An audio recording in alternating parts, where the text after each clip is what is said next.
Okay, so I am officially 13 weeks pregnant, and after the excitement, I feel like first trimester is so much of like, oh my God, I'm in shock, I'm in denial, this is happening. Okay, my stomach is starting to feel nauseous.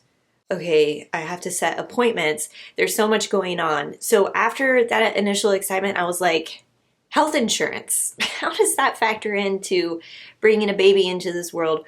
What do they cover? What don't they cover? I'm going to go over that in this video.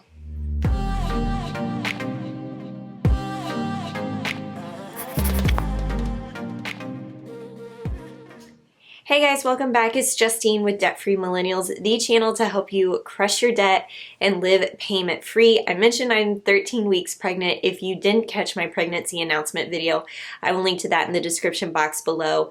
But one of the things that I was thinking about when I first found out about the new baby, I was like, how much is this going to cost? So health insurance in the States is a big mess. Yes, Canada, we know.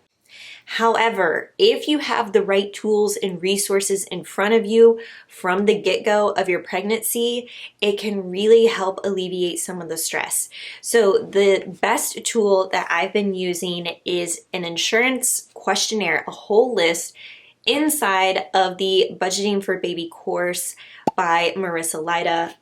I freaking love this course. I went through this course as soon as it came out, and I have to tell you, I'm living and swearing by this workbook because Marissa has a whole section on insurance, and she has great prompts and a whole questionnaire of what to ask your insurance company to figure out exactly what they cover and don't cover during your pregnancy. If you're interested in this course, I will link to my affiliate link below so that you can purchase it as well and walk through it. Super simple. You get the workbook with it too. It's so awesome. Okay, so one of the first things that I did with my health insurance is I wanted to figure out what my deductible was and then what exactly they cover for pregnancy visits. Now, I'm on a high deductible health plan with a health savings account. If you don't know what a health savings account is, I will link to a whole video where I explain exactly how they work in the description box below, but our premiums are a lot lower. Kyle and I pay $400 a month for our health insurance for two of us. So that's $200 for my complete health insurance per month and $200 for Kyle. So HDHP with the HSA. Do not treat pregnancy in a way that I think they should treat pregnancy. So what I initially found out on my health insurance platform is that they said all prenatal appointments are covered 100%. There's no deductible, you don't have to pay anything. Cool. So in my head, that would cover ultrasounds and any medically necessary laboratory results. So when you first become pregnant, they'll have you do a blood draw pretty early on, and they will test you for things like HIV, tuberculosis, measles, rubella, like literally 10 to 12 different diseases. And to me, that feels preventative.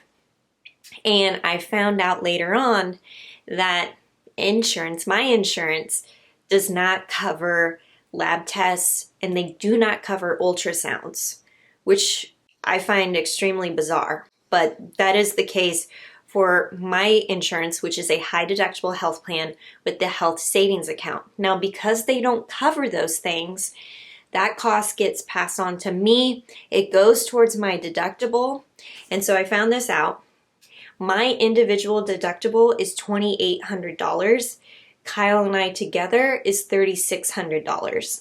So once I meet $2,800 out of pocket, then my insurance switches over to this copay where they'll pay 85% of the cost and then I pay 15%. Now, when I started getting these lab tests in and I was seeing $300 here, $200 there, it kind of raised some red flags for me because I thought all of that was included in my prenatal appointments. But when I spoke to my health insurance, they said that is not the case. And I actually went through the whole PDF of my coverage, and it does clearly state exactly what is and isn't covered.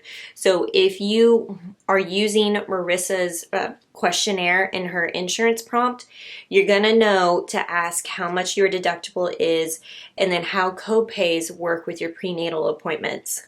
Another thing that she had in her workbook that I loved, I didn't even know you could ask this, is to provide a cost estimate of delivery at your hospital. And so I asked that question to my insurance company. Of course, they couldn't pull it up because in their mind, they're like, well, the claim has to be submitted first.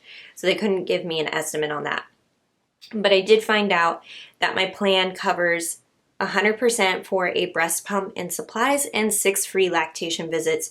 So that was really good news. Another thing that my insurance does not cover when it comes to pregnancy and delivery is they will cover the cost of delivery, but they won't cover the cost of anesthesia, aka epidural. So if I choose to get an epidural, then that cost is going to be additional and that will be billed to my insurance, and then I'll likely have a copay. But at that point, I'll probably hit my deductible and then the copay would be 15%.